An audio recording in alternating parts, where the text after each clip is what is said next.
Well, good afternoon. I am going to go ahead and get us started. I see it's 3 o'clock. I know that we may have folks continuing to join. I'm excited to see that number continue to increase. So I want to welcome everyone. My name is Beth Butler Fatal. I am Executive Director of Disability in North Carolina. We are excited to bring to you today our first of a series of group mentoring sessions brought to you by our CommunAbility mentoring program. That program was launched in 2019 at UNC Charlotte, and through funding from Wells Fargo has expanded to HBCUs across our state. And so we are very excited to bring this program to you. For those that are not familiar with the CommunAbility mentoring program, it really is designed to connect college students with disabilities on all of these campuses to business mentors in their communities. And through that partnership, we connect career services and disability support service partners on those campuses to ensure that students with disabilities have open opportunity to these mentoring relationships while they're still in school. We believe that that's going to add value, not just to the students, but to the employers that we work with every day that are looking for the talents of college students with disabilities. And so if you are on today's call and want more information, we want to make sure that you get access to that. So contact us. I encourage you during today's session to engage in conversation with one another. You'll hear next from our career advocates, which are students that have been hired as interns on these campuses, on a few of the campuses that are looking for students to engage in this program. And so, again, thank you so much for being here. And please don't hesitate to use that chat box as a means to communicate with one another, as well as the career advocates that are online with us today as well. If you are a business and you are joining today, we need you. You are the individuals that we're looking for. If you have an interest in mentoring these students, please reach out. Complete a mentor application and we can get you involved and connected with these incredible students as well. So with that, I want to welcome you and I want to give an opportunity for the career advocates that are with us today to introduce themselves. Let me pause for let me pause for just a moment and acknowledge my operations director as well. Pat Kuehl is our operations director, and she's also on today's call. And Pat, do you want to say a few words? It's a pleasure to be here. This is such an exciting program. We're so grateful to Wells Fargo for sponsoring it, and so grateful to the folks that are raising their hands saying that we would like to mentor youth. Yes. Yeah, absolutely. Thanks, Pat. And so with that, I'd like to have the career advocates just take a moment to introduce themselves, just your name, your major, and what you hope to gain out of your experience here with the CommunAbility mentoring program.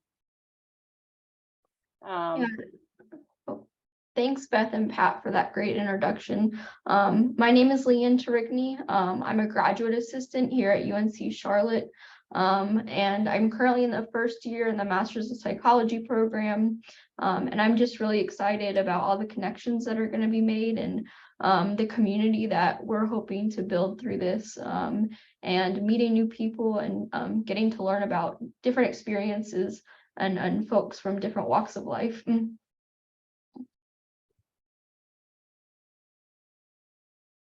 Great. My name is Michael. Sorry about that. Go ahead. No, go ahead, Michael. My name is Michael L. Ford. I'm a media design student at the North Carolina A&T State University. And I'm excited to find new ways and creative ways to bring these students into the company so they can find mentors as well.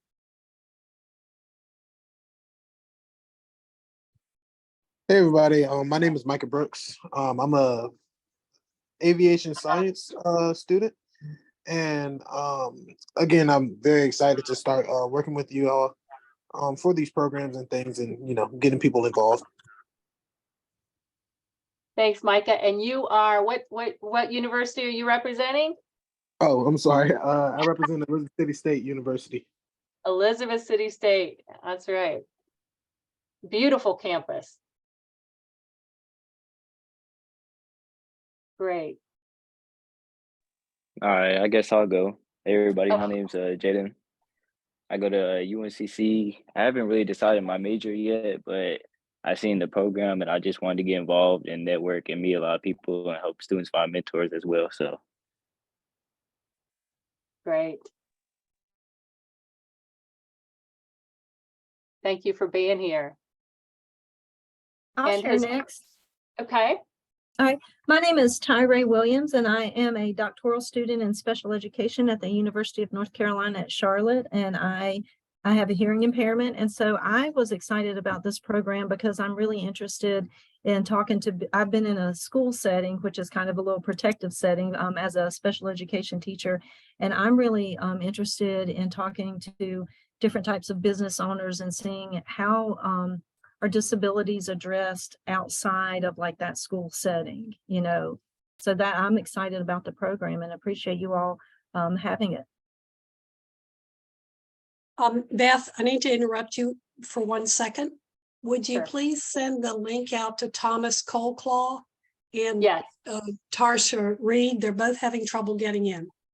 Okay. Thank you. Sure. Carry on, folks.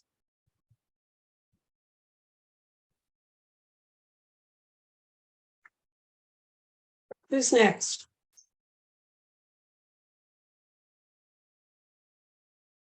If anyone would like to introduce themselves. Janila says she's on another meeting right now and she'll join in a little bit. Okay, perfect. I can go. Yes. I'm Angelina Paulus and I go to UNC Charlotte. My major is computer science. And I guess I want to do this program so I can meet other people like me and share experiences when it comes to applying the jobs. Excellent. Very forward thinking of you.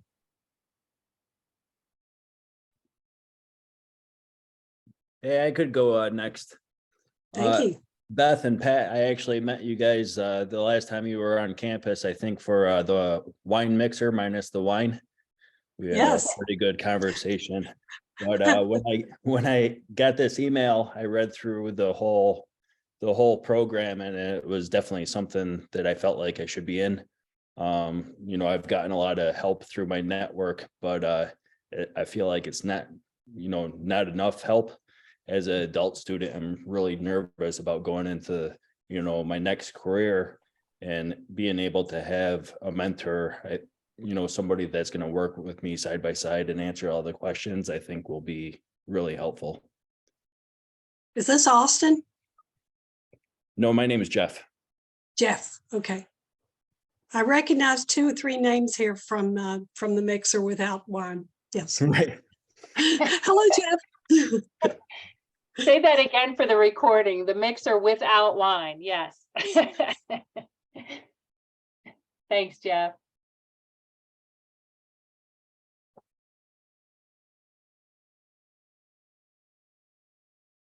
Is there anyone else that would like to introduce themselves?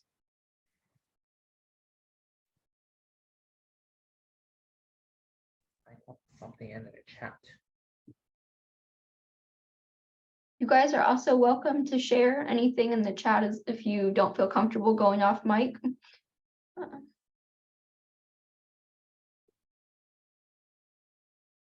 I guess I can go next. I'm a data science student, undergraduate student at UNC Charlotte.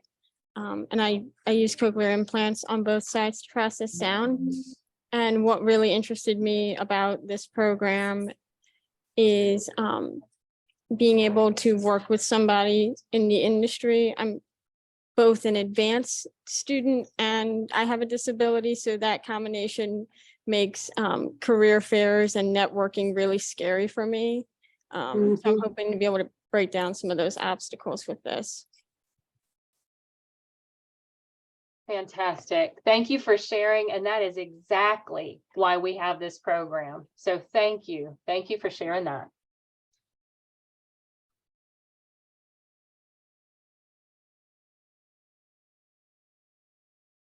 All right, I'm checking on our speaker.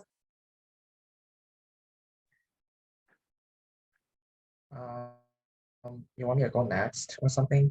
You want me to... Yeah, if you'd like to share, we would love to hear what brought you here today. I know. Hearing my own voice makes me nervous. Hearing my own voice makes me nervous.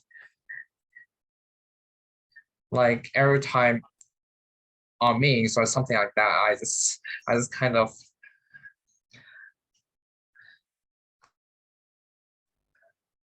may I type in chat instead? May I type in? Yeah, you're definitely welcome to share in the chat if that would be more comfortable for you. Well, I'll share in chat for now, but if situations allow, I'll turn on the microphone or maybe be in person or something like that. Sure. Thanks for disclosing that you're nervous, because we're okay with being nervous. And simply expressing those feelings makes it easier.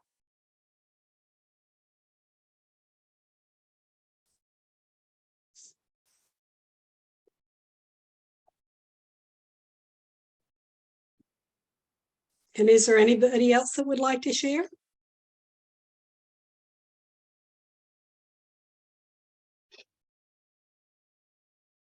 All right, we've got some more people sharing in the chat.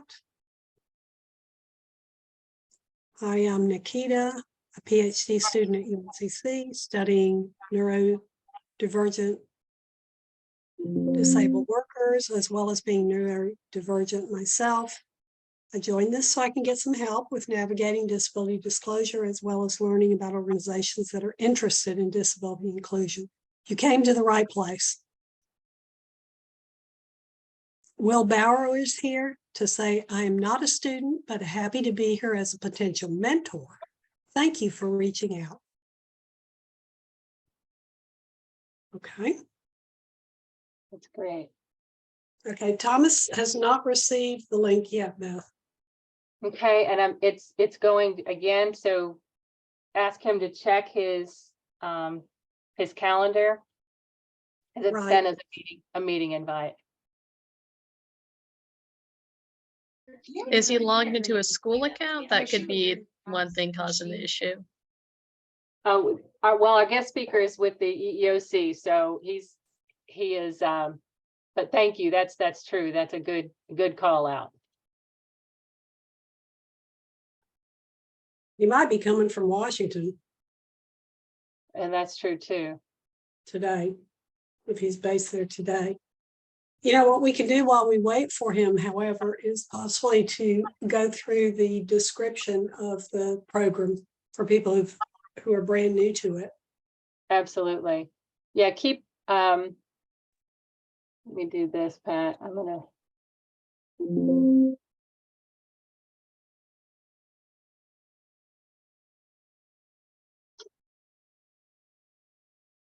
We appreciate your patience, folks. We do, absolutely. And this is actually where I should also share that I too have low vision. And so trying to manage the meeting and email at the same time is a little bit challenging, but we're going to get through this. So there we You go. guys have his email. You can send me and I can email him the link. Yeah, Yes, I'm sending it to you now, Leanne. Yeah, and Pat, I just forwarded it to you as well. And his email is also in the bed of the most recent calendar invite that I sent, Leanne. So you may have it. Yeah. Okay, so, Leanne, it's on its way to you. Okay, I'm sending it now. Thank you. Lord have Perfect. mercy for all the things that are going on in Washington. Maybe they're not letting him come into our meeting. Right. This might be a top secret meeting, folks. I'm telling you. So let's jump in though. Yeah, that's a good idea. Let's use this time. And while we're waiting for Tom Colclough. And I'm happy actually to introduce him as well, even in his absence. But what I want to do is pull down for you, if you can see the screen. These are the upcoming networking and discussion and the general session meetings that we'll have. So again, if you like what you hear today, please come back and join us for our other group meetings. Our next one will happen on February 22nd. Again, it's going to be the same time from 3 to 4 in the afternoon. These will all be virtual meetings as well. So keep that in mind. And we're going to cover topics. The next topic we're going to cover is on business trends. We're going to talk about market projections. And I am so excited to share with you that Betty Morrow Taylor, who is the Director of Diversity, Equity, and Inclusion for the North Carolina Department of Commerce, is going to join us to share with you, again, just some current data and statistics around industries and business trends, and talk about kind of understanding the current and future cultures of our work here in North Carolina. And so please join us. She is a great speaker, has a lot of great information, and is very committed, again, to this program around mentoring students with disabilities as they make that transition from their college experience into their careers of choice. So please join us, mark your calendars, do what you need to do to organize yourself to make sure that that you're able to join us. The next one will be on March 8th. And the topics again are outlined here. March 22nd, April 5th, and April 19th, we'll do our wrap-up session. So please, make note of the dates here and make plans to join us. Beth, Tom Colclough is on. Okay, fantastic. He's Good just his mic is turned off, so you'll need to turn that on.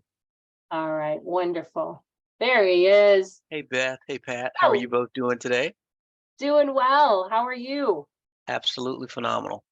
Good, good. We apologize for the difficulty in getting you the link, but we are so glad you are here. And no. Hey, no problem. I'm just thrilled to be here with you today. Good. Well, with that, I am going to introduce you. And I know you don't like this part because I've introduced you in the past, and this is this is something we all just have to sit through. But you are just an amazing partner of disability in North Carolina. And for those that don't know, Thomas Colclough serves as the Director of Field Management Programs for the U.S. Equal Employment Opportunity Commission. He is a retired North Carolina National Guard Lieutenant Colonel. He is a graduate of St. Augustine's College, so an HBCU grad, where he obtained a bachelor's degree in business administration. He also holds a master's degree from the University of North Carolina at Greensboro. He is a true EEOC veteran in that he started his career at the agency back in 1988. He probably doesn't want me to throw that date around, but that's what we do to one another. There you go. There you go. He'll get me back. He'll get me back. Through the agency Stay in School internship program. This program is now called the Pathways Program. But Mr. Colclough worked full-time for the EEOC one semester and then went back to school full-time for the next semester for a 2-year period during this program. And over the years, Mr. Colclough has held progressively higher positions. He's just gradually moved up, starting with the EEOC as an investigator and then moving into supervisory and managerial ranks, achieving an appointment as the area director for the Raleigh area office, deputy district director in Charlotte, as well as the district director position. So he has been with the EEOC for quite some time. He has received a number of recognitions through agency awards. Most recently, Mr. Colclough was Disability in North Carolina's 2022 recipient of our Steve Labor Leadership Award, an award that recognizes an individual whose leadership and vision has opened doors to the employment of people with disabilities while transforming attitudes across to remove barriers to employment. And so with that, again, a dear friend and just I'm a huge champion of the work that you do every day to promote the employment of people with disabilities across not just North Carolina now, but across the United States. So with that, join me in welcoming Mr. Colclough. Welcome. Hey, thank you so very much, Beth. I thank you for the introduction. The honor is mine, though, to work with you and Pat and the rest of your team. You've been phenomenal, and EEOC, we can't do what we do without you. So I'm glad that we are good partners together. I'd like to, I'm going to try and share my screen if that's okay. Absolutely. Okay. And everybody's going to wish me luck and say, wow, he got it. Okay. That's right. There you go. Do one more click, and I think I'm there.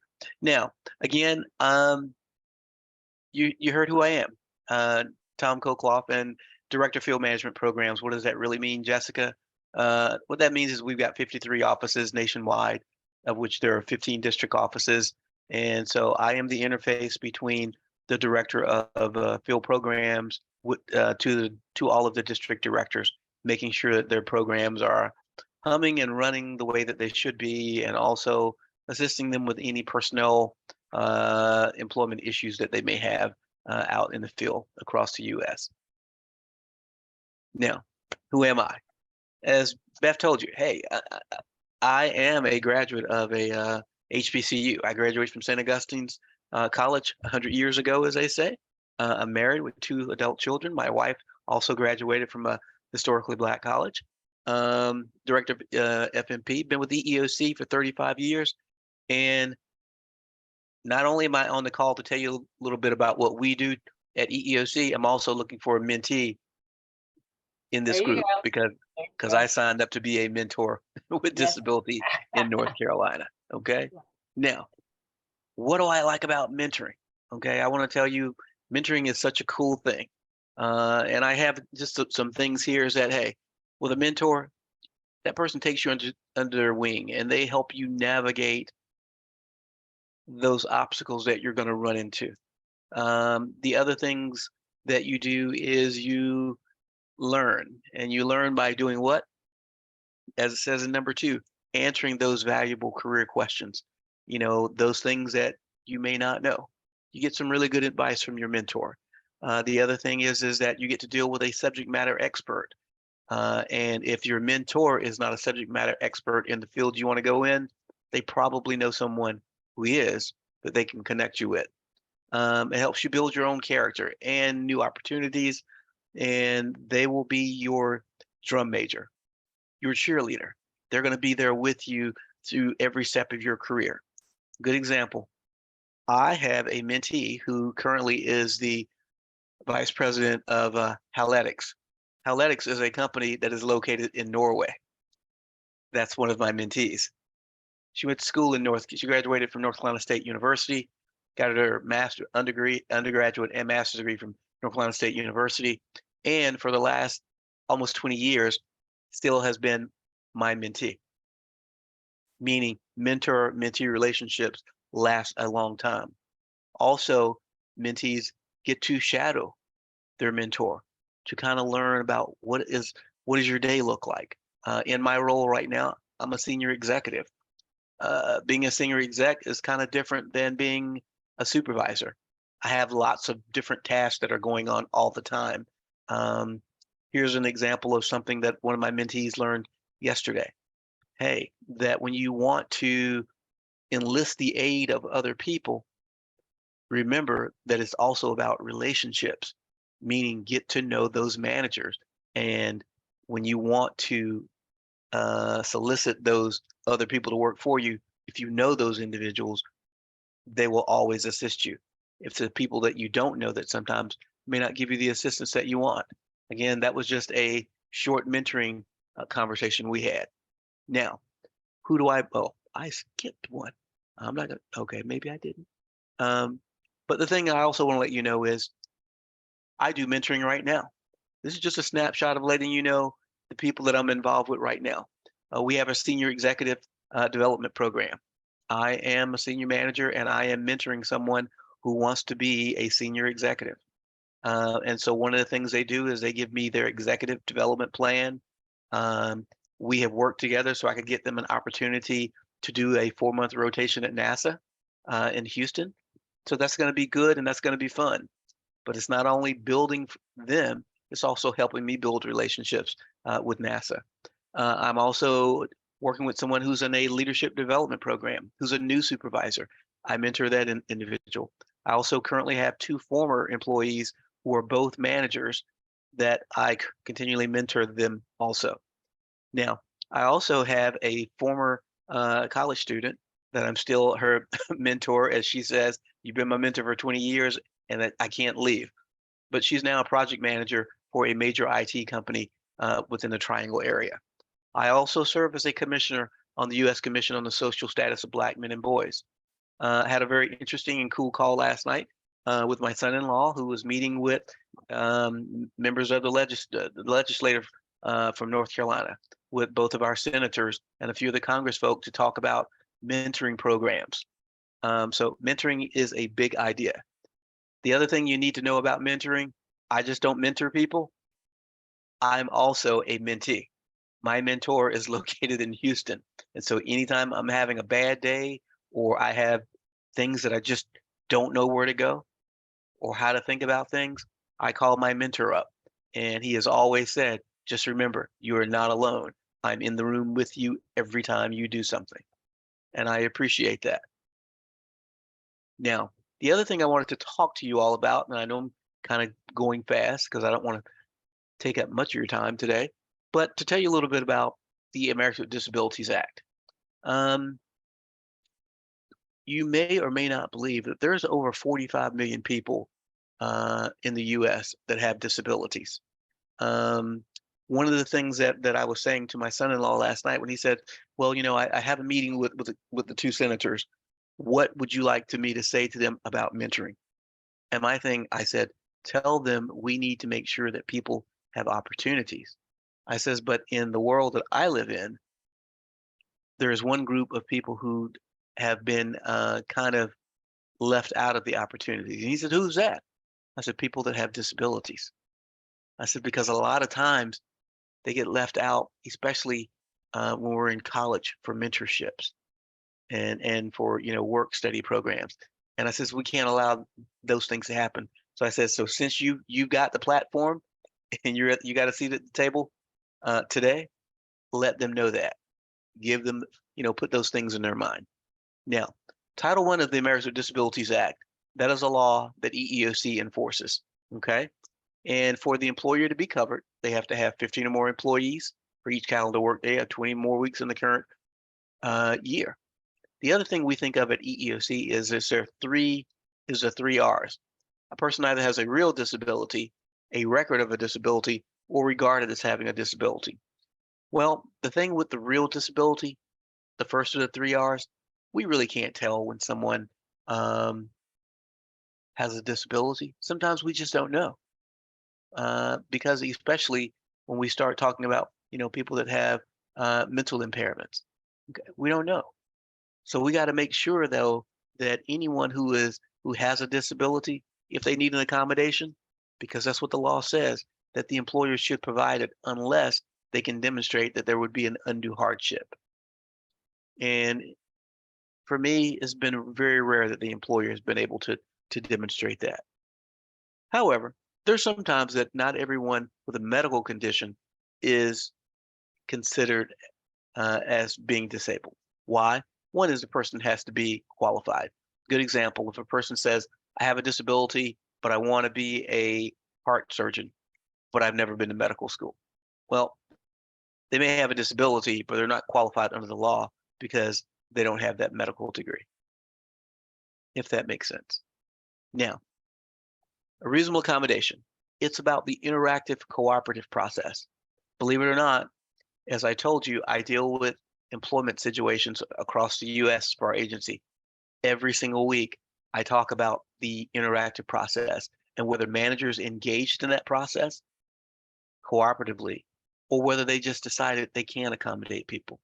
Now, for me, 99.9% of the folk who are asking for an accommodation, they already know what the accommodation is they need.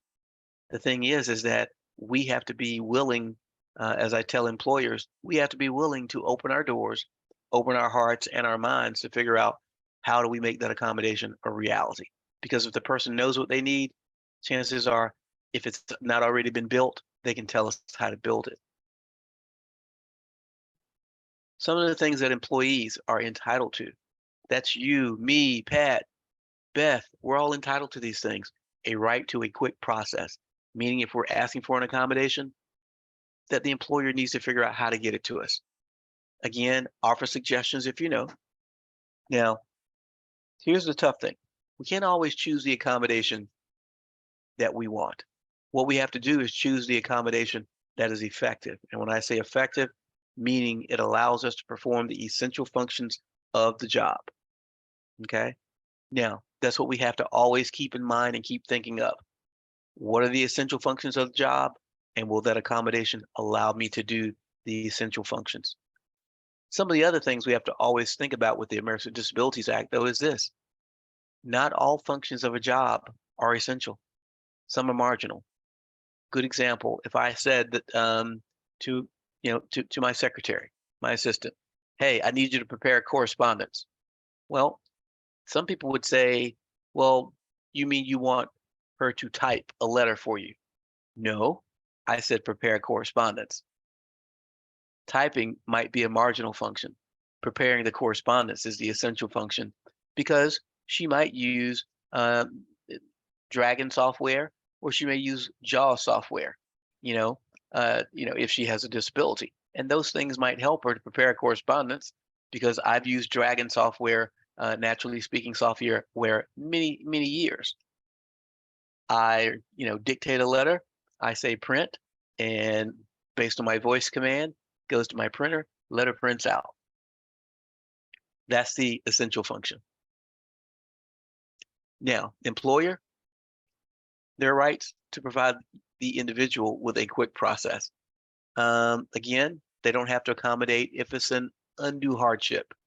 And some of the times we think about undue hardship, just so you know, is it difficult or is it expensive? However, just because something is expensive doesn't mean that it's an undue hardship. The government provides tax credits and many other ways for the employer to get around the expense. The thing that's also important is with the Americans with Disabilities Act is maintaining confidentiality. And we also have to make sure that medical information is never included in a person's personnel file. Why? Because people look, all kinds of folks look in personnel files, and we don't want people knowing our disabilities if they don't have a need to know. Again, as I told you, I talk about personnel issues every week on Thursdays. And if it's an issue dealing with disability, guess what? I never know. I never know what the disability is. I'm never interested in the disability. I'm just interested in the essential functions and whether or not we can or cannot accommodate. The employer does have a right to ask for information for the person to justify that they actually have the impairment and they need the accommodation. Most employers, they don't do a whole lot of that, especially if it's a noticeable disability. You don't need to ask for information. You just need enough information that you can make a determination of whether or not you can provide the accommodation. Now, as I mentioned earlier, Medical confidential information's got to be kept separate record, separate file, confidential. Some people are entitled to it, supervisors, managers, first aid personnel, and also folk like me when we're doing investigations. We may be entitled to that information, but we still have to keep it confidential. Now, implicit bias. And I'm going to ask a hard question. Leanne, how are you doing today? I'm doing well. How are you? Absolutely phenomenal. Have you ever heard of implicit bias? I have. And what do you think about when you hear that term? I have heard it and I'm trying to remember exactly what it is, to be honest. Oh, that's okay. I'm going to have a conversation with you, Leanne. Can you believe there was a year that we had every employee in my agency to actually do an implicit bias test? That is impressive. And you want to know why we did that? Why? We took a snapshot at the number of lawsuits that we were filing based on race. And we said, wonder why, if race is the number 2 basis of discrimination, why do we file so few lawsuits? And so we took an implicit bias test just to figure out where people's minds were at. And you know what happens sometimes? What happened? Sometimes society will lead us to have an automatic bias towards particular groups or people. Well, here's the bad news, Leanne. In America, there is a particular implicit bias against people with disabilities. I don't know if you knew that. Now that we're talking about it, it's coming back from classes. Yeah, and it kind of connects when you think about it, right? Here's another one, and I'm gonna pick on Mary for a second now, Leanne. Okay, Mary, how are you doing this afternoon? I'm doing well. How are you? I'm doing well. I'm going to tell you a story about this one federal judge that I know. This judge had a criminal court, and in his criminal court, there was a time that anytime someone, their case came before him, he always wanted a picture of the person on the outside of their file. Now, when this judge was a kid, both of his parents passed away. And so he was raised by the parents. The parents' housekeeper actually adopted him and raised him. He was a white male, became a judge. Housekeeper was a Black female. So he basically was raised by a Black female. But guess what he realized by having the picture on the outside of those files as a federal judge? Do you know what he realized that he had? Would it be implicit bias? An implicit bias. And he sentenced people that were people of color more harsher than he did other people. And so, and that was good that he recognized that, over time that he decided to do a study on that. And so now in his courtroom, he decides he doesn't want to see anybody's picture if he has to make a decision just based on the record. Isn't that pretty cool? I'd say that's pretty bold. It is pretty bold. But guess what occurred? His record got better because he became a more fair judge. I saw something the other day that someone was telling me about, Mary, that if you had 2 people standing in front of each other and that there was a number on the ground. Now, if that number was a 6 to one person, what does the number look like to the other person? It would look like a 9. Bingo. Are they both right or are they both wrong? They're both right in their own relative ways. Exactly. And that's what implicit bias sometimes is that we got to get people to be able to do what? That you can see it however you want to see it, but you've got to respect what I'm seeing also and who I am and what I bring to the table, if that makes sense. Meaning the best place for implicit bias is at home in the drawer, locked up. You know what I mean? It helps. Now, disability is a physical or a mental impairment that substantially limits one or more major life activities of an individual. Well, Michael, you want to know what the real deal is? Yes, sir. If 45 million people or more in America have a disability, do you think that number is going to grow? Yes. Exponentially. Do you know that right now I'm a baby boomer. I was born in that era. Do you know that there are more baby boomers alive right now than any other age group? No, I didn't know that. Oh yeah. So what I always say to my good friends these days is, if you don't have a disability, you're going to get one. So guess what you need to do? Treat people that have disabilities with great respect, because it's going to happen to you sooner or later. Now, sometimes, Michael, here's what happens. Sometimes there's an intersection, meaning it's like at a crossroad where implicit bias and discrimination, they come together. And at EEOC, we look at two kinds of discrimination. It's intentional, and then it is what we call unintentional discrimination. Let me give you an example, Michael. If someone says, I'm not going to hire someone based on a race, color, sex, or disability, is that intentional or unintentional? Intentional. Bingo. And most discrimination is intentional, believe it or not. But sometimes, and here's an example of a real world story. An employer said, I'm not going to, anyone that is absent from work for more than 2 weeks at a time, I'm going to terminate them. They can reapply for a job, but I'm going to terminate them. Is that intentional discrimination or unintentional?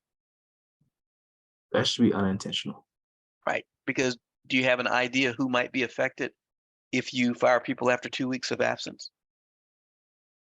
Nope. What about people who are pregnant? They're going to be out for a minimum of 6 weeks. Right. What about someone who has lupus or another type of disability? They may have flare-ups and they may have to be out for 2 weeks, but then, hey, I'm ready to come back to work. I'm ready to go. Should individuals that have disabilities such of that nature, should they be penalized when they have a flare-up? Or should we just be willing to say, let's accommodate? There And should be accommodations taking place. Exactly. And with technology nowadays, there's one thing that COVID-19 taught us. We can adapt pretty quickly, because that person who, would have been gone for those 2 weeks, now you might be able to allow that person to telework at home instead of terminating them. So it's just different things and different ways of getting around to help folk. But we always have to be careful about the implicit bias and the disability. And the thing that we have to always remember is we got to stand up for our rights. And sometimes we have to help stand up for the rights of others, because they may not have the strength to come to the table. I'm bringing it home, Beth. I'm bringing it home. Now, here's some opportunities that I want all of you to think about. You got to look at this, at one of the websites for hiring in the federal government is USA Jobs. You can find all kinds of jobs on there, all kinds of things. And nowadays, there's a program called the Pathways Program. I currently have a student in Washington right now. It's a student, came to me, has a disability. I specifically, as I was doing my recruiting, but she's going to work with me for 6 months. And at the end of the 6 months, she graduates college, and guess what? She's going to be offered. We're going to offer her a job if she wants a job, full-time job. That's a pretty good deal. All she has to do is to make sure she keeps her grade point average up and works the appropriate number of hours. And like during the Christmas holidays, she said, hey, can I work full-time, 80 hours and, earn some extra cash? Fine by me. That helps me to make sure you make your hours too. So that worked out. And she did a lot of great report writing and stuff like that for me. So again, there are tons of pathway program jobs. Also on USA Jobs, you can find recent graduate programs, meaning federal employers are looking specifically for people who are recent graduates. Okay, and the recent graduates program is part of the Pathways program. So it also includes if you graduated from a 2 years college with an associate degree, 4-year graduate degree, law school. Just means got to be a recent graduate and look for those type jobs that interest you. The other thing to remember with the federal government is we do Schedule A hiring, meaning that is non-competitive hiring for jobs. And if you learn of a job within the federal government that you're interested in, you can reach out to that manager and say, hey, here's my resume, here's my Schedule A letter, and that manager can make a decision to hire you without interviewing anybody else because you are a Schedule A applicant. Again, non-competitive hiring. Now, I promised Beth that I'm bringing it home. So I am done with talking, but I do have a question, Beth. And what is your question? My question is, do I have at least one person out here that I can be their mentor? Absolutely. Yes. All right, that's wonderful. Yeah. All right, and now, absolutely. And if anyone has any questions, I'd be happy to entertain it. Other than that, I need to turn it back over to Beth. Any questions? Tom, you never disappoint. I wanna pause for a minute and give folks a chance. If you have a question, feel free to ask it, or you can drop it in the chat box. I know we've got folks monitoring the chat as well. You know, based on your area of interest, if you are a student on today's call and you have an interest in being mentored look, we don't typically do this, but I'll tell you what, you're a special customer, Tom. So you know, if you want to, you've just sold yourself as the mentor of all mentors. So if there are mentees on today's call and you are interested in connecting with Tom, please let us know that as well. You have just a tremendous heart and passion for this work, and it is not just words. It is you put your time and your effort behind those words, and we are so grateful and so thankful for your time. No, well, So thank this you, is Beth. Pat. This is Pat, and I want to say, for students out there that are listening in, don't think narrowly. You know, if you're thinking, well, I'm not interested in government jobs or EEOC jobs, that's not the point. If you're excited about being matched to Mr. Colclough because of his philosophy and what he can broaden your vision around, then let us know. So the way we'll manage this, if you would let us know in the chat or shortly after this event, if you would send us an email, we will field those inquiries and get them over to Tom. Now, that said, let's look at the chat and see what else has come up. Absolutely. Right. And while you're doing that, Pat, I know Yes. Janila. I saw Janila on the call. Janila Johnson is our career advocate representing Bennett College, and I know she's on the line and didn't have a chance to introduce herself earlier. So Janila, do you want to just say a couple words? Just give us your name, say hello, your area of interest or your major, and what you hope to gain out of your participation in CommunAbility mentoring. Yes. Hello, everyone. My name is Janila Johnson. I'm a senior interdisciplinary studies major from Alameda, California, and I currently attend Bennett College. I'm the career advocate here.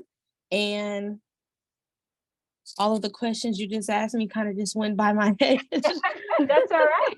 No, you did great. Just what do you hope to gain out of your experience with CommunAbility mentoring? Yeah, so as a senior, I'm supposed to be looking at grad school or what I want to do post-grad. And I'm thinking about going into accessibility services. So I think this opportunity kind of helps me experience what that would look like. So just some more experience and insight for sure. Great. If there's another logistics question, people are interested in getting the recording later. Yes. Just letting you know, so we can send that out. Yeah, we can absolutely send that out. And we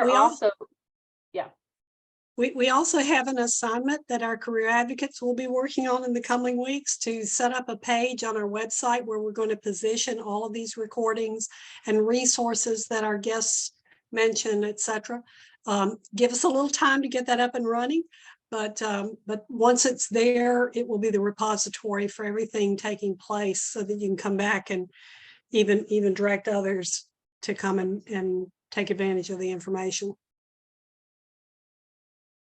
Any other questions or comments as we wrap up? I do want to give a shout out as well. I see a number of representatives from the career services and disability support services offices at a number of the colleges that we're working with, the HBCUs that we're partnering with. So thank you all for joining us as well. And again, this is just a, we're on a journey, and we want to make sure that we are supporting each other in this process. As I said earlier, UNC Charlotte was the pilot location for this. So, they've kind of got some of the momentum from past work, but I assure you that this will happen for all of the campuses across North Carolina, and we're extremely excited about the future. So there's a logistics question about how we match a mentee to a mentor. We have an application process. Students apply on their side and they declare their major and when they expect to graduate and what their expectations are. And then there's a one-page application that employers do as well. And we literally look at the two and go, wow, these two might be a good match because this individual is interested in this career field and they're studying that. And here's an individual who is demonstrating that in their existing career as a mentor. So it's not any more scientific than just taking a look at that. If you have not filed an application with us, either as a mentor or as a mentee, as a student, just let us know via email. We'll send it out to you. And over the coming weeks, we're going to be shuffling around with those and making the matches. Great. It's also going to be a rolling experience. In other words, we anticipate that these meetings are going to get larger and larger as more and more colleges come online, more guest speakers get talked about, and more word of mouth marketing goes on. And so if you are reluctant today, but you want to come back and try this again next time that we have a group session, we welcome you at any time to reach out saying you want to be involved. Absolutely. And to the employers that are on today's call as well, if you are a member of an employee resource group or a business resource group, and you're excited about what you hear today, please pass this information along and get your colleagues involved as well. Again, even if they just join the general sessions to listen and learn from these students and tap into this talent, that is a win for everybody. So don't hesitate to get creative about this, and never underestimate. I mean, I learn something new every time I hear Tom Colclough speak, because you're so networked and you have so many contacts from all over, that even as a mentee, if you're my mentor, you have connections at Nassau, you have friends and people that you can connect with. So again, that's what this is about. This is about stepping outside, coloring outside the lines a little bit when you think about your mentor experience and your mentee experience. So again, Tom, I want to thank you for your words today, your comments, and what you bring to this conversation every time we ask you to. So thank you. Thank you, Beth. It's always a pleasure. All right. Any other questions? If not, I'll give you guys back 5 minutes if you want it. Or we can stay on and y'all can just network amongst yourselves too. That's fine. Any questions? Mr. Colclough. I just wanted to, ask if you had any connections that were in aviation. I heard her say that you knew people that were in NASA and, things of that sort or whatever. Just for myself, one, I have a physical disability. I'm in a wheelchair. I have a T4 injury. So, these processes, they sometimes kind of scare me when I think about it. But, my personality is very bubbly. So it's like, I know how to talk to people and things like that. So a lot of times I let that make it look like I'm not nervous or intimidated, but it's definitely still taxing for myself to have to put forward that foot of I really don't know how to explain it, but trying to make it look like everything's okay when I'm scared inside. So I just wanted to know, what opportunities and things that you have for that I could be a part of, if there are any. Well, hey, I'm certain that I know somebody in aviation, but again, I know it can be scary and nervous. My previous boss, he left the agency. He now is the general counsel of Albertsons, and I don't know if you know what Albertsons is. It's a huge grocery chain. And Marty, that's probably one of the best bosses I've ever had in my life. And Marty's in a wheelchair. And you know what? Everybody loves working for Marty. We cried when Marty left. We cried. Because why? He was the most compassionate, understanding boss. He was demanding. But guess what? He was there for us. So don't be afraid. Don't be afraid, because you know what's inside you? We just took this personality test. I'm an owl. Some people thought I was going to be an eagle. I said I prefer to be an owl because guess what? I like getting things done, but I like being compassionate with people as I do it. So I urge you, Micah, to be an owl with me. Yes, sir. Yes, sir. Micah, we'll do a reach back with Thomas about that connection that might be helpful to you as you navigate your aviation degree. And thank you for being so willing to share your nervousness. Trust me, every time I speak up, I get a little nervous about what I'm going to say. Yes, Yeah, absolutely. I And told so you does my Beth. Beth Yeah. gets even more nervous about what I might say. Well, if I could say one thing to Micah, Pat, as I was mentioning my son-in-law, he was telling me he was meeting with a couple of those senators today, and he says, "Man," he says, "I'm so scared to meet with them. I am frightened about what to say." And I'm like, "Well, but you've been a mentor for years." And I says, "You're an educator. That's what you do all day." He says, "Yeah, but I'm still scared." So we talked through it, and and I know that he knocked it out of the park, just as you will, Micah. So hey, it'd be an honor to be on the journey with you. Yes, sir. I look forward to it. Great. I'm checking the chat one more time, Beth. Okay.